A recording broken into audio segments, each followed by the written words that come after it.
David R. Guttery is the president of InSource Financial Advisors in Lincoln, Nebraska. David Guttery and Seth Edgell are financial advisors who represent Emeritus Investment Company, LLC, and Emeritus Advisory Services. Please stay tuned through the end of this video for additional important disclosure information. Hello everyone, I'm joined today by David Guttery, President of InSource Financial Advisors, to share his thoughts about data distortion and avoiding sensationalism. David, thanks so much for being with us again. I'm sure you've been quite busy since our last interview. Economic expectations, the Federal Reserve, and worries over something called carry trade seem to be converging at once and making markets move violently. So David, can you help our viewers understand what's going on out there? I'll do my best. It's been a roller coaster of emotion and sentiment, to say the least. At a high level, as I've mentioned in previous videos, I believe that we continue to emerge into economic spring from economic winter, and this kind of evolution just doesn't occur in a straight line. It evolves in fits and starts and periods of panic and optimism. In my opinion, the last 4 years and even today is like walking through a fun house of mirrors at the circus. As I've evaluated economic data and other metrics, more often than not, I'm left with the impression that nothing is initially as it seems. There's distortion, and we can't be satisfied with superficial observations. We must look more deeply to decipher between that which is technical or fundamental as we evaluate opportunities and threats. To me, the activity that we've seen in the markets over the last month comes down to 4 things. First, the Magnificent 7 stocks retraced quite a bit of gain in the month of July. Second, economic concerns manifest in the unwinding of something called carry trade, and I'll unpack that in greater detail. Third, it was the market's largely pessimistic reaction to otherwise seasonally slow economic data. And lastly, all of the above at the same time when Chairman Powell hinted that accommodation could arrive as early as September. I believe that market participants may have construed this negatively as being necessary to stave off a recession. Remember, markets can worry about anything at any time. It doesn't mean that they're always right, though. Well, David, once again, it seems that we have a lot to unpack in our interview today, and I'm sure our viewers will be interested to hear your thoughts regarding these 4 areas that you've mentioned. So let's begin with the economy and why market participants may have reacted negatively to comments recently made by Chairman Powell. Sure. It's interesting that at the beginning of the year, market participants were clamoring for as many as 3 rate cuts over the course of 2024. It was just 2 months ago that fixed income market participants began to price into itself the thought of 2 rate hikes before the end of the year. On the 14th of August, we received fresh CPI data, and it showed that year-over-year change stood at 2.9%. As we've discussed in previous videos, the rate of inflationary change seems to be back to levels experienced prior to the pandemic. So far this year, inflation just seemed stubbornly stuck at 3%. The fear over the early summer was that the Federal Reserve might lose its patience and offer a new series of excessive rate hikes in an effort to plunge through that 3% barrier to achieve their target of a 2% rate of inflation. That thought stood in stark contrast to what the Federal Reserve was actually suggesting about their thought process and what could lie ahead in the future. Here we are in August, and once again, we are pricing in the thought of potentially having 3 rate cuts by the end of the year. What a roller coaster. We go from expecting to 3 rate cuts to 2 rate hikes, and now we're back to 3 rate cuts. In my opinion, that alone demonstrates the degree by which we remain with nervous lemming mentality in the markets. Sure enough, at the end of last month, Chairman Powell suggested that easing could be in our near-term future, and market participants seemingly discerned from the Fed speak between the lines that such accommodation could begin as early as September. That has seemingly kicked off a new wave of concern that we may be headed into a recession, and this sudden departure from previous guidance could be the Fed tipping its hand and implying that it knows more about impending economic doom than we realize. In my opinion, the Federal Reserve has been transparent in their efforts to remove accommodation, and although this has been the most aggressive posture that we've seen since Paul Volcker, the Federal Reserve has nonetheless been very clear that further restriction would likely not be the next move. Again, markets can worry about anything at any time. It doesn't mean that such worry is rational or correct. Well, that does sound like a roller coaster, so clearly all eyes remain on the Federal Reserve. David, you mentioned that weakening economic data may have also contributed to recent market volatility that we observed at the beginning of the month. So can you elaborate on this data and why it may have been viewed negatively? Yes, I can. I've drawn reference to herds of nervous lemmings within previous videos. When a herd of nervous lemmings decides to evacuate toward the nearest body of water, the most healthy course of action might be to at least outfit yourself with a life jacket. In my opinion, the data just does not justify the latest stampede. I would remind everyone that in any given year, economic data coming from the summer months is usually the slowest. We normally see a slowdown in hiring and in production and across other metrics as the vacation season reaches a peak and for other seasonal reasons. Also, remember that weather can have an impact in quarterly economic data. At the beginning of July, Hurricane Beryl impacted nearly 2/3 of the United States as it swept into Texas and eventually made its way through the Midwest and into the Northeast, bringing torrential rain. Many economists have cited the economic impact that was felt by such a strong hurricane. To feign oblivion to this is just not rational. In my opinion, there are many bullish indicators that would suggest market participants should actually be responding in a different manner. First, in my opinion, markets worried that a slight pullback in manufacturing activity over the summer may be an indication that recession was on the horizon. Again, we normally see slower data over the summer months, and I think this is more rationally viewed as being nothing more than this. I also believe that participants viewed this glass as half empty headline from Bloomberg in a negative manner. Employment conditions seem to be moderating toward a historical mean rather than improving. When I look at this chart, however, I see that since 1990, when we've hit this mean line, we've bounced and employment conditions have recovered. As rebuttal, I would offer this graphic that depicts announced job layoffs. We have seemingly experienced a sharp increase in announced job layoffs just as recessed economic conditions materialized going back to 1995. Look at where we are today on the far right of this chart. That certainly doesn't seem to be consistent with some new recession on the horizon. Last month, in July, the Federal Reserve Bank of Chicago released its Financial Conditions Index. As you can see in the bottom chart, the Financial Conditions Index continues to improve and continues in its upward movement from the bullish breakout that we saw last November. Markets, as a result, have seemingly priced this metric into valuations, as is evidenced by the top chart. Over the last 30 days, I see no evidence that financial conditions have retreated or deteriorated from this positive momentum. Credit spreads between corporate high yield issue and Treasury issues remain very tight. This too is considered a bullish economic indicator. Normally, investors demand higher yields from companies offering lower credits of quality if you're faced with a recession. In this environment, as late as June of this year, there was a very thin margin between yields of lower credit quality issues and higher credit quality issues, implying that fixed income market participants saw little economic concern to warrant higher yields from those lower credit quality issues. In my opinion, this can be construed as a positive referendum on economic conditions. Anecdotally, over the years, we've always heard that the bond market rarely gets it wrong.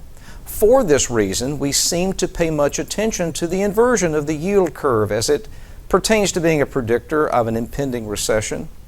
A brief primer on the inversion of the yield curve. This is the comparison of yields between the 2-year Treasury issue and the 10-year Treasury issue. Remember, there's an inverse relationship between price and yield when it comes to bonds.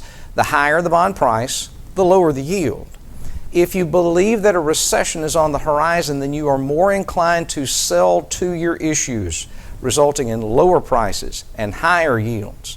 In such circumstances, issues of 10-year Treasury pieces of debt are in greater demand. Therefore, prices rise and yields decline. The result is a higher yield for the two-year issue and a lower yield for the 10-year issue, thus giving you the inversion of the yield curve that we've heard so much about. Every recession that has ever been recorded was preceded by an inverted yield curve. This is why inversions get so much attention.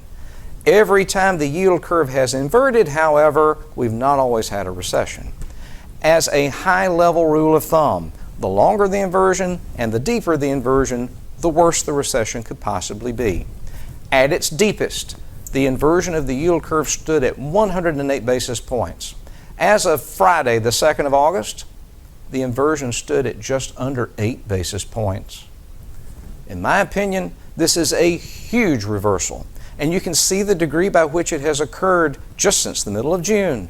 There's only one way that the yield curve can reverse an inversion. There's more buying on the two-year issue and more selling on the 10-year issue, thus levelizing the yield curve inversion. So in my opinion, this is clearly a bullish indicator and suggests that there is increasingly less concern about the possibility of a recession in the near term. Otherwise, why would there be such discernible buying in two-year issues? We have had weaker than expected unemployment data. Yes, we have. Is the ISM Manufacturing Index once again below 50? Yes, it is. Are weekly jobless claims stubbornly above 200,000 again? Yes, they are. Each of these points can be explained by seasonal weakness coming during the slowest quarter of the year, while coupled with weather anomalies.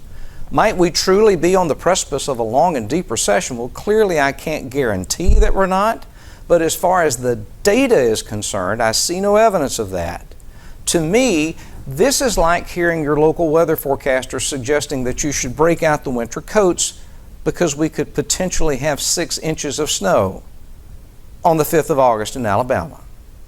Again, welcome to my funhouse of mirrors. You must look more deeply than just the surface to really get to the truth. And right now, that requires quite a bit of effort.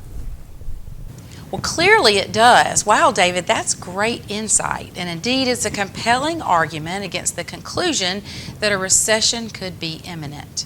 Well, David, you mentioned something about carry trade that may have added to the volatility a few weeks ago. How was this a factor? And what exactly is carry trade? Carry trade at a high level is just leverage and arbitrage, trading. Bear in mind that we're talking about institutional investors doing this with billions of dollars. This isn't a strategy that the average individual could employ. I think this graphic depicts the concept pretty well. We're able to borrow dollars at a low rate of interest, let's say 2%. Those dollars are then used to buy yen, where we're paid a high interest rate. Let's say that's 8%. The 6% difference is then used to purchase equities. The arbitrage between the two currencies is used to purchase equities, and recently most of these purchases have been in areas that have come to be known as the Magnificent Seven.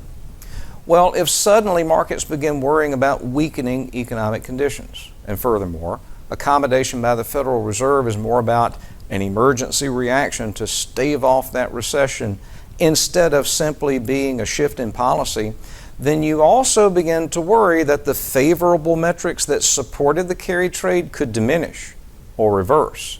And if that happens, you need to unwind the carry trade long positions. So again, I think this is mechanical and technical. It's an event that was precipitated from the economic concerns that we just discussed.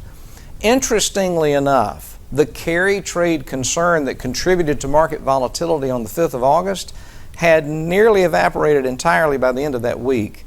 So again, welcome to my funhouse of mirrors, where things aren't always as they seem.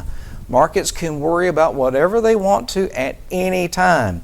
It's not always rational, and when it's not, it can create opportunities for those with the intestinal fortitude to leverage such times to their benefit. Well, that's a great explanation, David, and I can see how concerns, rational or not, can cascade in a chain reaction. I can see now why you're committed to looking more deeply beneath the surface to get clarity. Well, David, in closing, what can you share with our viewers regarding the future as we navigate the remainder of the year? I have 103 years worth of data that suggests that markets average a gain of 15% over the 12 months following the first easing from a cycle of restriction. I have no idea if the Fed was merely hinting at the possibility of a rate cut in September. What I do know is that it hasn't happened yet, so it remains in the windshield. Remember that the windshield is 35 times larger than the rearview mirror for a reason. Where we are going is what is most important, and we haven't received the first rate cut yet. So I can't discount what 103 years worth of previous anecdotal evidence tells us about what might happen next following the first rate cut. Furthermore, going back to 1965, I know that markets have averaged impressive gains during environments within which bond yields were falling. Again, as referenced by the yield curve that seems to be unwinding the inversion, that's happening now. Frankly, it's been happening since October of 2023. So why exactly are falling bond yields generally beneficial to the prices of equities? As interest rates and bond yields decline, the equity market looks to be an increasingly compelling place to seek growth and forward momentum. Indeed, as late as July, there seems to be over $6 trillion that had been drawn to the sidelines as bond yields peaked. As referenced by the previous two graphics, those yields may be falling at the present time, and if history is any indicator, the market could become increasingly attractive at these valuations to the cash that has built on the sidelines during the COVID crisis and the economic aftermath that followed. When you couple this with other economic metrics, such as the University of Michigan's Consumer Confidence Survey, ISM manufacturing and services data, industrial production, in my mind, a picture of economic summer begins to emerge. Has consumer confidence risen this year? Yes, it has. Until just recently, the University of Michigan's Consumer Sentiment Survey stood at a level that we had not seen since prior to the COVID pandemic. This has translated into better than expected patterns of consumption behavior. People who feel increasingly confident about their ability to consume generally demonstrate increasingly better patterns of consumption. As the data indicates, over the first and second quarters of the year, that is happening. It was just mid-July, a little over 4 weeks ago, that the market was up 742 points on the day when we received this much better than expected indication of consumption patterns. Why is all of this important? And why did the market respond so positively on the 16th of July when we received this report? Because consumption is 70% of gross domestic product.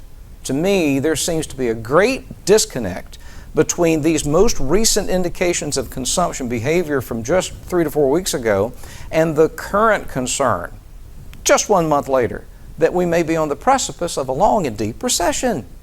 Those two conclusions don't seem to exist in the same zip code. I'm not sure how you can be wet and dry at the same time. In my opinion, we continue to emerge into a warmer economic summer period of time from the economic winter through which we've been over the last 4 years. Remember, this will happen over the course of fits and starts, though. Nothing ever evolves in a straight line. Along the way, we will have the metaphorical blackberry economic winter, where we have a cold snap in the middle of emerging into a warmer season. Lastly, please bear in mind that all of this is happening under the specter of an election year. The sensationalism and the hyperbole are palpable. I find it interesting that when potential voters are asked for their opinions regarding the economy and inflation, they are returning much more dire answers when it comes to the candidate for whom they will cast a vote. However, when the University of Michigan calls and asks, do you have a job? If you don't, can you get a job? Do you believe that the job you have will pay a higher income over the next 12 months?